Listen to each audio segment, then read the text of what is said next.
like, looked at the modern workplace or maybe the dating market or even the medical system and just felt like society is actively punishing hard work. Right. Like, it rewards people who just give up.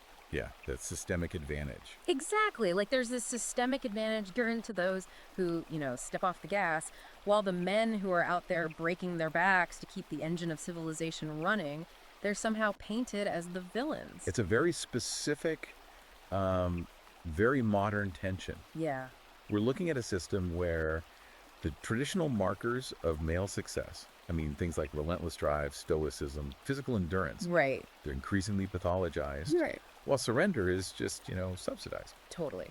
And if you ever felt that frustration bubbling under the surface, you are exactly who this deep dive is for today. Absolutely. But hey, before we unpack the explosive text that attempts to explain exactly how that happened, I want to quickly remind you to like and subscribe to this channel for more deep dives. Yeah, hit that subscribe button. Crucially, the subject of today's analysis is a highly talked about ebook that is available right now.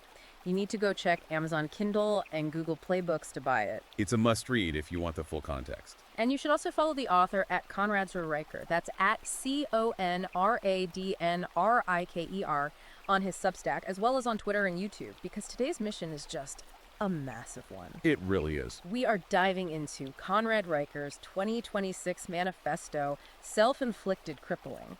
How the medicalization of laziness ensured the death of competence. Yeah, that subtitle is intense. And Riker wrote this book specifically for men who feel marginalized by modern progressive culture. He really takes an absolute sledgehammer to what he calls a welfare scam. Right, a scam driven by Marxist and feminist ideologies. But we need to establish the ground rules for this deep dive right out of the gate. Yeah, let's make that clear. Riker's text is highly charged. I mean, it is provocative, it's unapologetic, and he wrote it as a deliberate intellectual weapon. Right. So our goal today is not to endorse the political viewpoints. We're not here to clinically validate his specific medical claims either. Exactly. Our mission is to objectively unpack Riker's fascinating timeline. We want to explore his highly detailed argument for how our legal, medical, and cultural institutions fundamentally shifted over the last century. We are mapping the architecture of his argument. Yeah, understanding exactly how he believes this ideological capture occurred. So let's start mapping that battlefield. Let's do it. Riker doesn't begin his argument in a modern HR department, right? Or a doctor's clinic. He goes all the way back to the realm of philosophy. He really does. He argues that civilizations advance solely through the relentless hard work and competence of men. That is, like, his major premise. Right, and his minor premise is that modern medicine now classifies the avoidance of labor as a disability. Right. So to explain how we got from point A to point B, he introduces what he calls the creed to condition hypothesis. Which is fascinating. Yeah, he leans heavily on Friedrich Nietzsche's famous 1882 declaration that God is dead. So to understand Riker's creed to condition hypothesis, we really have to look at the psychology of human suffering. Okay, unpack that a bit. Well, Riker argues that human biology fundamentally abhors a spiritual vacuum. Throughout history, men had a transcendent creed. Like a religious mandate. Exactly. Or a tribal duty, a patriotic cause, something that they were willing to suffer and die for. Right. Riker posits that this wasn't just a cultural habit, It was a biological necessity. Because men are wired to endure extreme friction. Yes, but they need a framework to justify the pain of that friction. So when progressive secularism removed the divine mandate from the public square, it didn't just remove the suffering. No, it didn't remove the biological drive either. It just removed the justification for it. Okay, so if you are biologically wired to suffer for a cause, but society tells you there is no cause, what happens? That's the crux of it. It's almost like, well, think of a sled dog that has been bred for centuries to pull heavy weight through freezing snow. I love this analogy. Right. If you take that husky and put it in a comfortable, climate-controlled suburban apartment with absolutely nothing to do, it doesn't just relax. No, it goes crazy. It starts chewing the drywall. That is an excellent analogy for Riker's viewpoint. Without a transcendent creed to die for, Riker argues that men will inevitably invent a chronic condition to suffer from. Wow. They redirect that energy inward. Exactly. He points to Max Weber's 1905 book, The Protestant Ethic and the Spirit of Capitalism, to really illustrate that contrast. Because Weber detailed how historical men, specifically within Calvinism, viewed relentless, unforgiving labor as a sign of divine favor. Not as an unfortunate burden. Right. If you were sweating in the fields from dawn until dusk, You were demonstrating your salvation. It forged an unstoppable cultural energy. And Riker compares that historical framework to today's secular culture. He claims the fire of the Protestant work ethic has been systematically eradicated. Replaced by a victimhood narrative. Yes, where men demand handicap placards the moment they feel the natural fatigue of a Tuesday afternoon. Okay, let's unpack this a little. Because taking a step back here, a psychological or spiritual void doesn't just magically print a government check. True. Riker is drawing a straight line from 19th century philosophy directly to modern welfare claims. He is. But does he provide evidence that a psychological or spiritual void actually creates these physical disability claims? Or is he just using philosophy to bash the welfare state? Well, he is very specific about the legislative trigger. He doesn't leave this in the realm of theory. What's the trigger? He points directly to the Social Security Disability Benefits Reform Act of 1984. Ah. According to Riker's analysis, this was the moment the philosophical void was met with a bureaucratic safety net. Because before this act, proving a disability required rigorous, objective medical evidence. Exactly. But Riker argues that the 1984 Act loosened those standards dramatically. It allowed subjective, unverifiable claims, essentially, quote-unquote, lived experiences of pain or fatigue, to flood the system. Wow. So he argues this act transformed the state into what he calls a surrogate husband. Yes, creating an economic incentive for men to fail, to step out of the workforce and to rely on public subsidy rather than their own competence. So if the state is providing the financial incentive and the spiritual void sets the stage, you still have a massive bottleneck. The medical establishment. Right. You still need a doctor with a medical degree to sign the paperwork validating your surrender. And Riker tackles this head on. He launches this aggressive attack on what he calls invisible illnesses. Yes, he takes direct aim at specific diagnoses, primarily myalgic encephalomyelitis, Or ME. and chronic fatigue syndrome, CFS. Riker's uncompromising stance is that these are not legitimate biological diseases.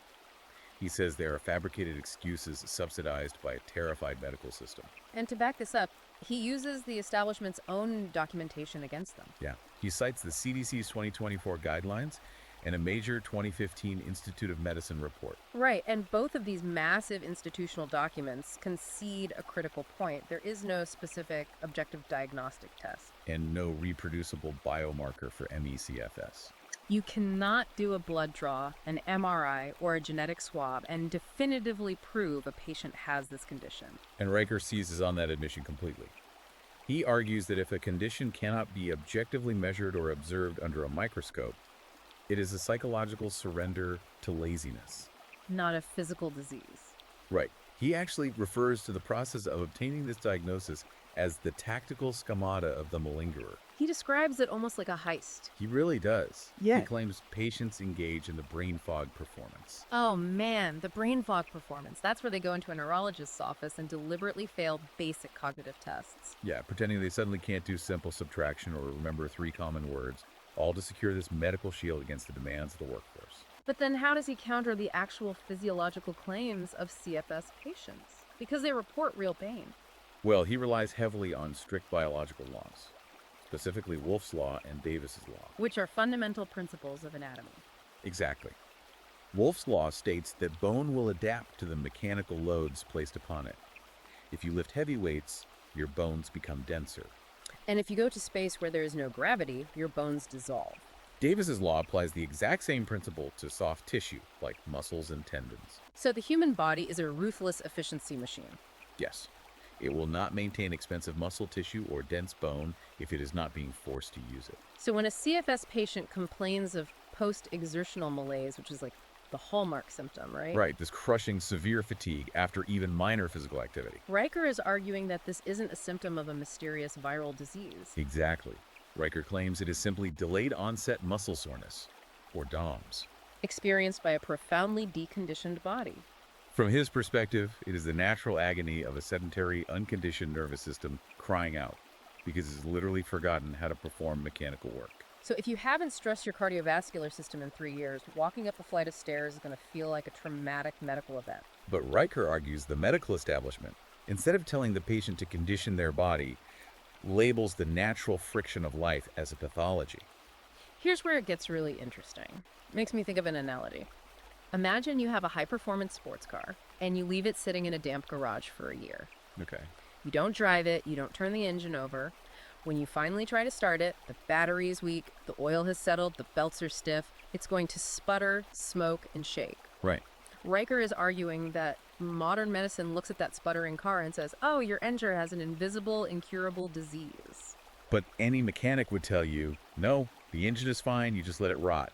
You need to drive it, get it hot, and burn the carbon out. Yes, that is precisely Riker's argument applied to the human body. He claims the prescribed treatment for these invisible illnesses, which is usually extreme rest and pacing, is actually the exact mechanism causing the degradation.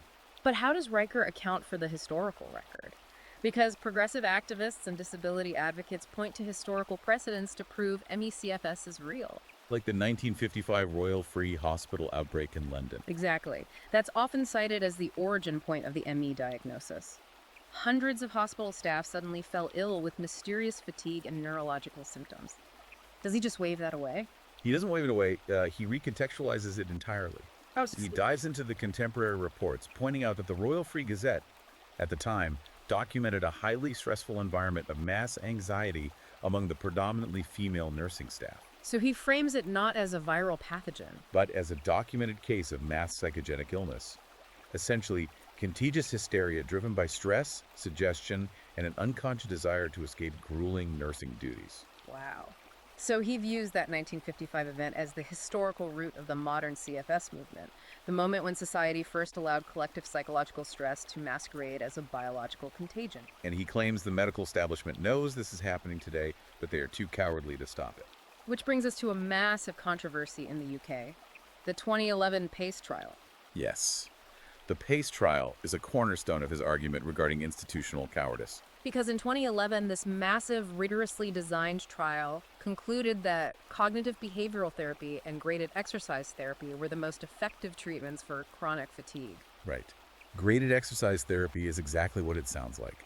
Slowly, incrementally forcing the body to do more physical work to recondition it. Pushing through the fatigue. And changing your psychological mindset worked. The patients improved. But the reaction to that study was nuclear. Riker points out that progressive disability activists immediately launched an aggressive, coordinated campaign against the researchers. They flooded journals with complaints, weaponized social media, and relentlessly bullied the medical establishment. And according to Riker, the bullying worked. It did. In 2021, the UK's National Institute for Health and Care Excellence, or NICE, officially caved. They downgraded and removed graded exercise therapy from their guidelines for MECFS. And Riker views this as a devastating capitulation. To him, this wasn't a victory for science. It was a woke ideological takeover where doctors surrendered to online mobs who demanded their lethargy be protected from the demands of physical exertion. And he doesn't let Big Pharma off the hook for this either, does he? Oh, absolutely not. Yeah. In Chapter 10, he draws this wild, fascinating parallel regarding the pharmaceutical industry's role. He looks at the Orphan Drug Act of 1983, which incentivized companies to create drugs for rare diseases. Right. And he pairs that with the massive, undeniable spike in male antidepressant use. The statistics he cites are grim. I mean, male use of antidepressants skyrocketed from 4.5% in 1999 to 14.4% in 2022. Riker likens the modern prescription of SSRIs and amphetamine-based stimulants to the 2007 Purdue Pharma OxyContin scandal. Yes. But whereas OxyContin numbed physical pain, Riker argues that modern psychiatric drugs are designed to numb existential ambition. His argument is that these pills aren't medicine, they are chemical obedience training. They're designed to chemically castrate a man's natural aggression and drive, numbing him into passively accepting a mediocre, diminished life under a system that despises his natural energy. So, if doctors today are essentially acting as drug dealers for this chemical obedience training, handing out diagnoses for invisible illnesses, we have to ask where they learned this playbook. Right. Riker argues the medical establishment didn't just invent this out of thin air in the 1980s. He claims they adapted a framework that was originally designed to pathologize women in the 19th century. This is a crucial transition in Riker's thesis. It really is. Yeah. He argues that the modern acceptance of invisible illness is deeply rooted in the historical feminization of medicine. And to prove this, he takes us back to 1885 Paris. The Salpêtrière Hospital and the work of neurologist Jean-Martin Charcot. Charcot was famous for his theatrical displays of female hysteria. He would literally bring patients out in front of audiences of aristocrats and doctors, using hypnosis and suggestion to trigger dramatic physical contortions, fainting spells, and paralysis. And Riker uses Charcot to show how the medical establishment has a long documented history of creating pseudo-medical diagnoses to excuse emotional distress and physical lethargy in women. Charcot visually cataloged these dramatic performances. He essentially gave women a medical shield for their psychological distress. Riker argues this set a dangerous precedent, the idea that distress alone constitutes a disease. And he traces a direct evolutionary line from those 19th century hysteria patients swooning on a Parisian stage to Betty Friedan's 1963 feminist manifesto, The Feminine Mystique. Friedan's book was pivotal. She wrote about the problem that has no name.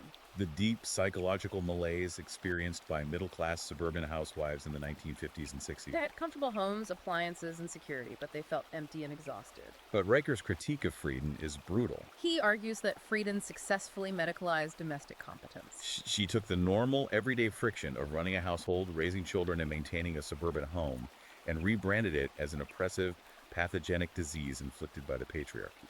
She took a boring Tuesday in suburbia and called it a trauma. According to Riker, this logic that the mundane responsibilities of life are a source of trauma evolved directly into the 1994 CDC Holmes criteria for chronic fatigue syndrome. Because that criteria relied heavily on the very same vague, subjective complaints of fatigue and malaise that Friedan wrote about. But Riker argues the ultimate weaponization of this mindset occurred in 2003. With the creation of Christine Miserandino's spoon theory. Spoon theory. If you spend any time on the internet, you see this everywhere.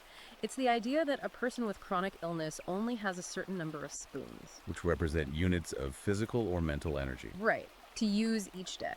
So getting out of bed might cost 1 spoon, taking a shower might cost 2, making breakfast costs another. And once you're out of spoons, you are completely incapacitated and legally, or at least morally, excused from any further participation in society for the day. Riker absolutely despises spoon theory. He deconstructs it not as a medical metaphor, but as a Marxist framework applied to human biology. In Riker's view, traditional masculinity treats energy as an expandable asset. It is something forged through sweat, progressive overload, and overcoming friction. The more you work, the greater your capacity becomes. But spoon theory treats energy as a fixed, scarce, state-rationed resource that must be anxiously hoarded. He points to the massive TikTok spoonie culture and the rise of self-diagnosed long COVID as the latest iterations of this grift. He argues these digital platforms reward people, primarily women, with viral clout, social status, and digital sympathy for broadcasting their refusal to push through normal human tiredness. They are literally monetizing their self-imposed bed sores. But Riker takes his analysis a step further than just critiquing social media trends. He argues this mindset has fundamentally destroyed the traditional home. He calls this phenomenon Marxism in the bedroom.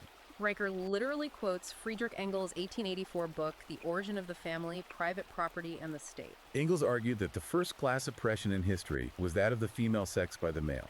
And Riker claims modern feminists took this Marxist concept of class struggle and the alienation of labor and mutated the natural biological divisions of labor into the fabricated grievance of the mental load.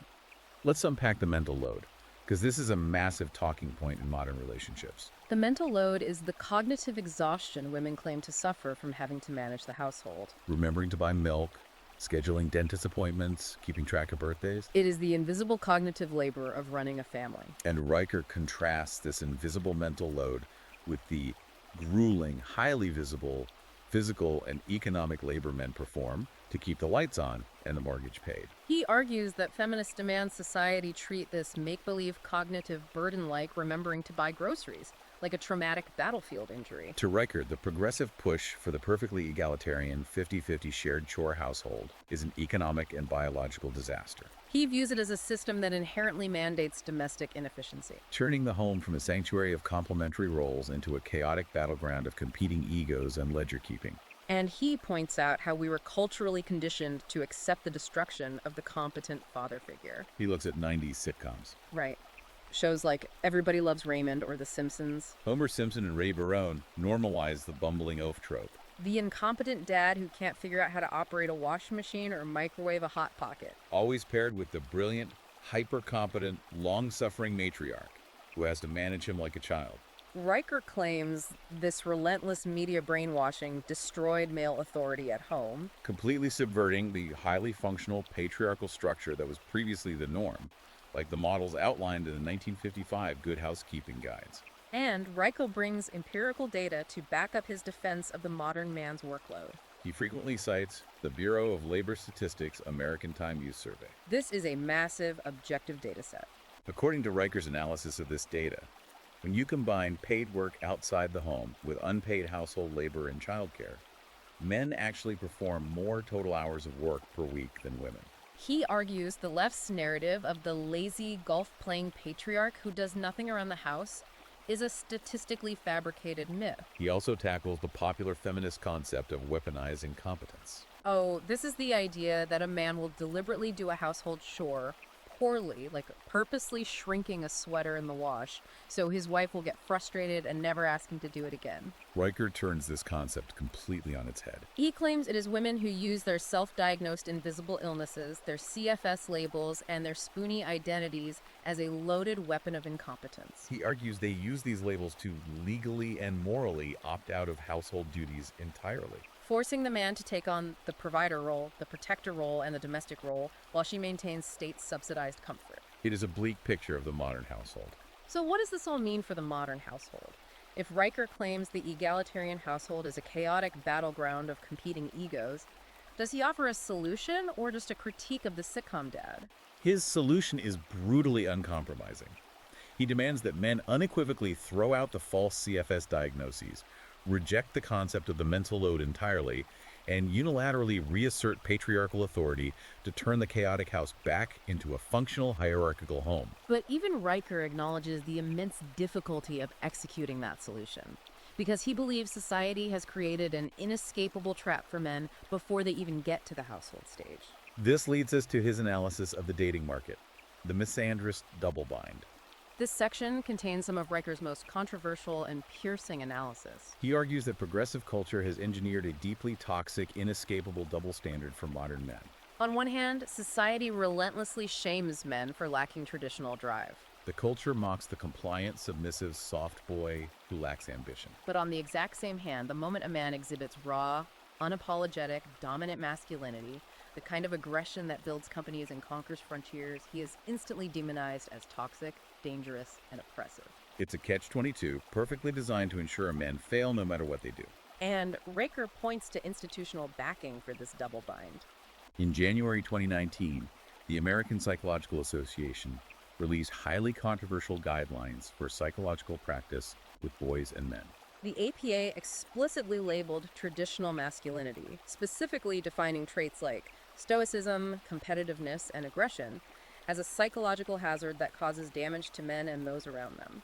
Riker views the APA guidelines as an institutional declaration of war on male biology. The very traits that built the modern infrastructure of the world are now classified as a mental health hazard. But Riker doesn't just rely on criticizing the APA's ideology. He brings in massive sets of dating data to prove that female biology actually completely contradicts modern feminist theory. This is where his argument gets incredibly fascinating. He cites Christian Rudder's book Dataclysm, which analyzed millions of data points from the dating site OkCupid. When you look at how men rate women on these apps, it forms a perfectly normal bell curve. Most women are rated average, some are highly attractive, some are below average. It aligns with reality. But the OkCupid data showed that women's ratings of men are completely skewed. Women on the platform rated 80% of all men as below average in attractiveness. Riker seizes on this mathematical impossibility.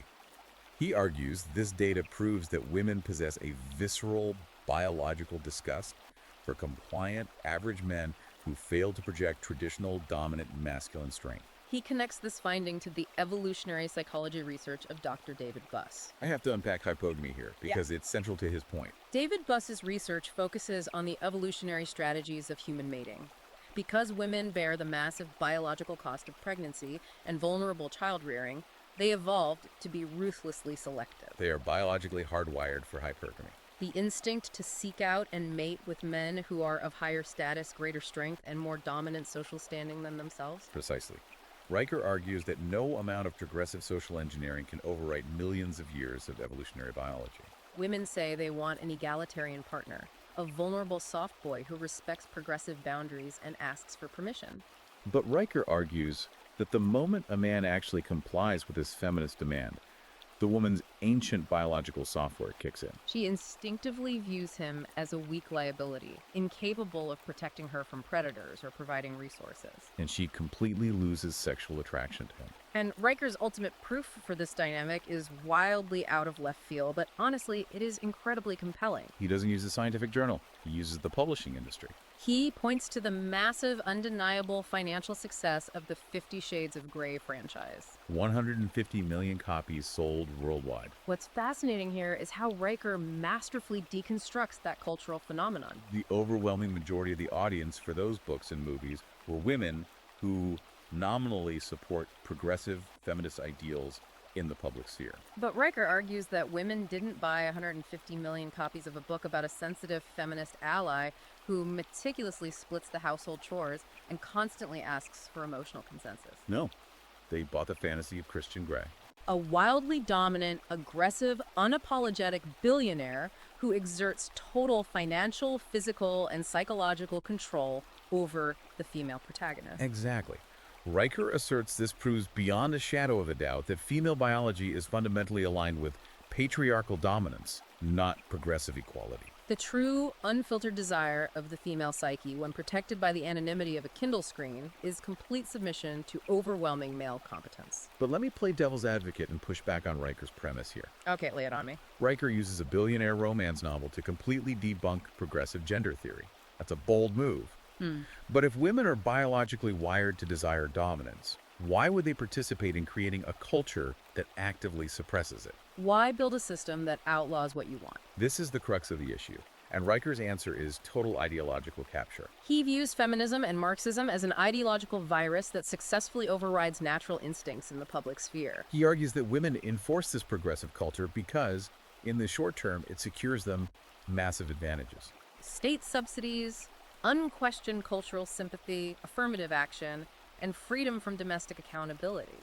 They are trading their biological desire for strong men in exchange for the absolute safety and comfort of the welfare state. It's a systemic rot.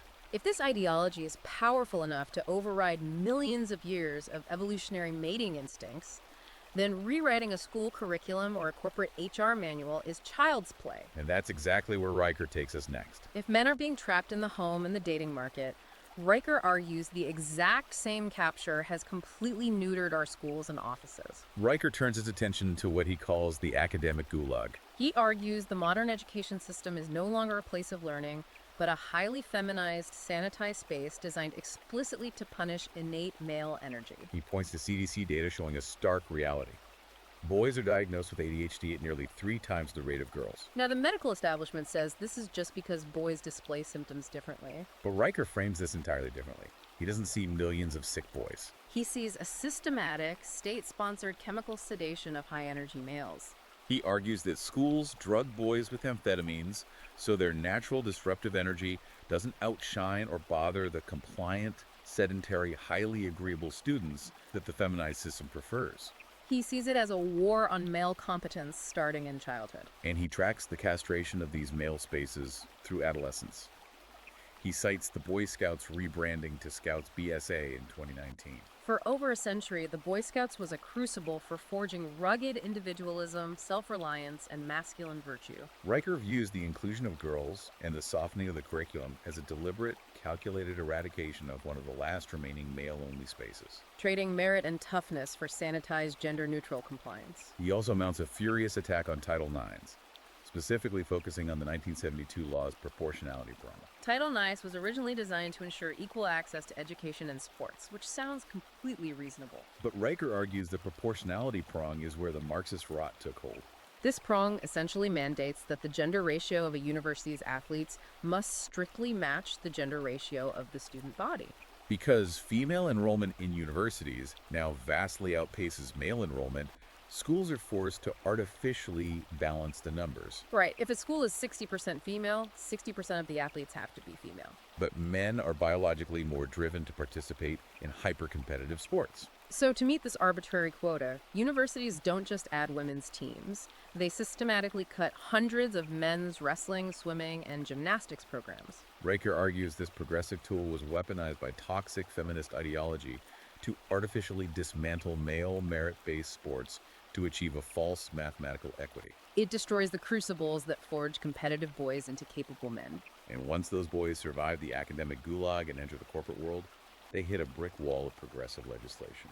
Riker points to the Americans with Disabilities Act of 1990, but more importantly, he zeroes in on the ADA Amendments Act, or ADAAA, passed in 2008. The legislative history here is absolutely key to understanding how Riker believes the workplace was conquered. Back in 2002, the Supreme Court made a major ruling in Toyota Motor v. Williams. The court ruled that to qualify as disabled and demand workplace accommodations, an impairment must severely restrict activities of central importance to daily life. It was a rigorous standard of objective medical proof. You had to be truly disabled. To use an analogy, in 1990, the legal hurdle to prove disability was 4 feet high. Only people in wheelchairs or with severe provable conditions like blindness could clear it to get accommodations. But Riker argues that leftist ideologues reacted to the 2002 Supreme Court ruling with absolute hysteria. They realized that their growing parasite class of individuals with vague, subjective complaints might actually be forced to perform basic tasks and pull their own weight.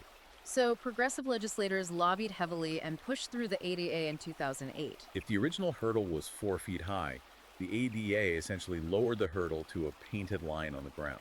Riker argues this act completely eviscerated the requirement for rigorous medical proof, opening the floodgates for invisible illnesses to legally commandeer the workplace. The lowering of that bar had profound consequences. Riker points out that the Equal Employment Opportunity Commission, the EEOC, now literally defines sleeping and concentrating as major life activities protected under federal law. Let's really think about what that means in practice. Riker says this legal shift means an employee who stays up all night gaming or binge watching a show can come into work the next day, claim their dysregulated nervous system is impacting their major life activity of concentrating, and legally mandate their own incompetence. They can force the company to accommodate their self-inflicted exhaustion by giving them a quiet room, extra time, or a reduced workload. And who enforces this lowered bar? HR departments.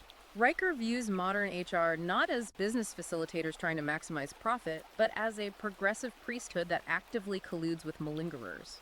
They use pseudo-medical buzzwords, they implement spoon theory logic into corporate policy, and they legally cement a professional victim's right to do absolutely nothing. And the cruelest part of this, according to Riker, is that the workload doesn't disappear. The competent men in the office are forced to take on the burden of the week, working longer hours to subsidize the accommodations of their coworkers. Riker labels this entire cultural and corporate phenomenon the sedentary rot. He traces its modern acceleration to the launch of Netflix streaming in 2007, which he views as the automation of leisure, creating an addiction to passivity. But he says this rot achieved its ultimate terrifying victory during the March 2020 lockdowns. The lockdowns, in Riker's view, proved his thesis entirely. The medicalization of laziness became state policy. He views the permanent work-from-home movement and the massive downtown office vacancies, which in many major cities still exceed 20%, as the ultimate triumph of this grift. He argues the long COVID advocates and the militant WFH crowd are simply using the cover of public health to hide their binge-watching habits behind invisible illnesses, all while demanding to draw a full corporate salary. Riker argues the ADAA violates the 14th Amendment's promise of equal protection because hardworking men are heavily taxed to subsidize gamers with dysregulated nervous systems. Is this a legal argument or a purely moral one? From Riker's perspective, it is a profoundly discriminatory legal reality. He argues the state has replaced objective justice with emotional testimony and lived experience. By legally forcing a highly competent man working 60 hours a week to be heavily taxed, and then further legally burdened in the office to subsidize coworkers with unverifiable dysregulated nervous systems, the state is inherently penalizing the competent to reward the indolent. He doesn't just see it as bad policy. He sees it as state-sponsored theft of male labor. Having laid out this massive, exhaustive, comprehensive capture of our legal, medical, and cultural institutions, from the philosophy of Nietzsche to the HR manuals of modern corporations, Riker finally turns to the cure. And as you would expect from everything we've discussed so far, his solution is brutal, uncompromising, and highly physical. Riker boils the entire modern male existence down to an ultimate binary choice. There is no middle ground. You are either the passive consumer, absorbing Netflix, eating highly processed junk food, swallowing psychiatric drugs, and soaking up state pity in a dark room. Or you're the active builder, instructing a legacy through sweat, raw testosterone, and unapologetic competence. His physical cure starts with a violent, absolute rejection of what psychologists call the talking cure. He despises modern therapy. Riker argues that sitting in a room venting your emotions to a professional without taking aggressive physical action only breeds toxic resentment and reinforces the victim mindset. He demands that his male readers literally tear up their CFS diagnoses and throw their SSRI prescription bottles in the trash. He replaces the soft comfort of those prescriptions with intense, almost shocking physical interventions. He mandates daily cold water immersion, citing the Wim Hof method. This isn't just about feeling awake. Riker leans into the biology of the mammalian dive reflex. Let's explain the mammalian dive reflex. When your face hits freezing cold water, it shocks the trigeminal nerve. Your body instantly thinks you were submerged in a freezing ocean and drowning. It forcefully shunts blood away from your extremities and into your core to protect your vital organs. It violently forces your heart rate to slow down. Riker argues this acute, controlled physical stress completely short-circuits the chronic, low-level anxiety loop of the sympathetic nervous system. It forces your biology to reset. It is the deliberate application of intense friction to cure the disease of comfort. He also demands early morning, unfiltered sunlight directly into the eyes to violently reset circadian rhythms, breaking the chemical dependencies on sleep aids and melatonin that the sedentary rot relies on. He also attacks the digital pacifiers. He demands the immediate cancellation and permanent deletion of all streaming service subscriptions. No Netflix, no video games, no endless scrolling. You have to remove the dopamine drip that makes passivity tolerable.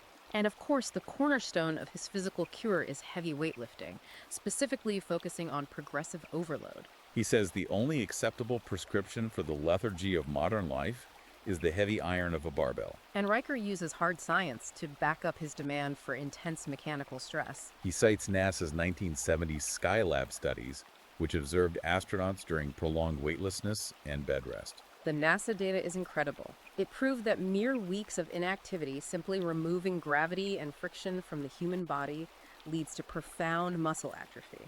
The astronauts suffered severe bone density loss as their skeletons literally began to dissolve.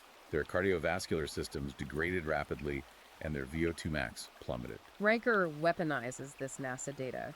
He uses it to assert that the devastating symptoms of chronic fatigue syndrome and invisible illnesses aren't caused by a mysterious virus or a broken immune system. He argues they are the direct, measurable physiological result of the prescribed horizontal lifestyle. If you lie in bed for 6 months because a doctor told you to pace yourself, your body undergoes the exact same degradation as an astronaut in zero gravity. The cure, therefore, isn't more rest. The cure is gravity, friction, and the brutal imposition of mechanical load on the skeleton. He even proposes a legislative cure to go along with the physical one, laying out a theoretical Restoration of Competence Act. This act is designed to aggressively strip all legal protections, workplace accommodations, and welfare benefits for any condition that relies on subjective, unverifiable testimony. By proposing this, Riker is preemptively striking against the inevitable critique that his views are cruel, ableist, or lacking empathy. Riker's definition of compassion is radically, fundamentally different from the progressive mainstream. The mainstream believes compassion is validating someone's pain and making them comfortable. Riker argues that the real cruelty is the progressive establishment enabling a man's slow, humiliating decay in a dark room, robbing him of his dignity, his biological purpose, and his capability. To Riker, true kindness is the brutal imposition of self-discipline. But I have to ask about the extreme nature of this. Riker demands absolute mental supremacy and tells his readers to literally throw their prescription bottles in the trash. It's an incredibly intense biological intervention. Does he leave any room for men who might legitimately be physically broken, or is his philosophy absolute? That's a great question. Does he have any caveats? His stance is absolute zero compromise. He argues that any capitulation to the concept of invisible illness, even a minor one, opens the door to the Marxist rot. Wow. He believes that even if a man is suffering from a genuine, undiscovered ailment, he must forge ahead through sheer willpower. The moment a society accommodates weakness and subsidizes lethargy, Riker believes you destroy the foundational pillars of merit and competence that keep civilization from collapsing. He commands his readers to leave the passive consumers behind in their psychiatric wards and reclaim the world for themselves. Let's take a breath and zoom out. We have just taken a massive, intense journey through Conrad Riker's mind. From Nietzsche's dead God creating a spiritual vacuum, to the bureaucratic nightmare of Title IX and the ADAA. From Jean-Martin Charcot's 19th century female hysteria patients swooning on a stage, to the evolutionary mating data of 50 Shades of Grey. Riker paints an exhaustive, terrifying picture of a society deliberately engineered by Marxists and feminists to castrate male ambition.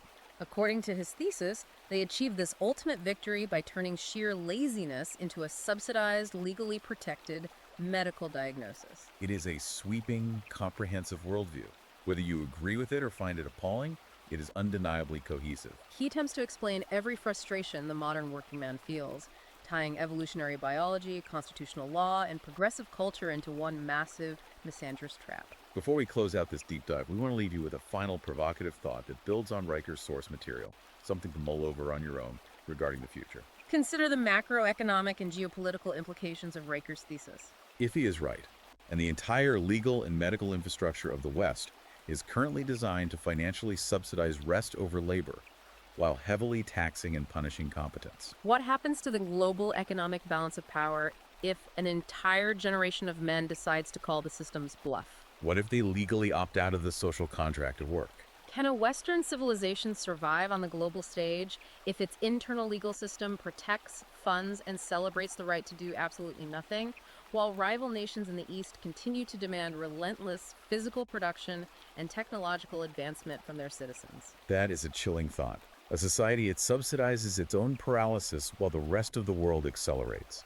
If you found yourself nodding along to these arguments today, or if you simply want to arm yourself with the intellectual ammunition that Riker provides, you need to read the full text. Go check Amazon, Kindle, and Google Play Books right now to buy the ebook, Self-Inflicted Crippling. You also absolutely need to subscribe to Conrad Riker's Substack at Conrad Riker. Again, that's at CONRADNRIKER. Follow him on Twitter and YouTube to join his resistance and connect with the brotherhood he's building. Finally, please remind yourself to like and subscribe to this channel for more deep dives. We started today by talking about a system that punishes hard work and rewards surrender.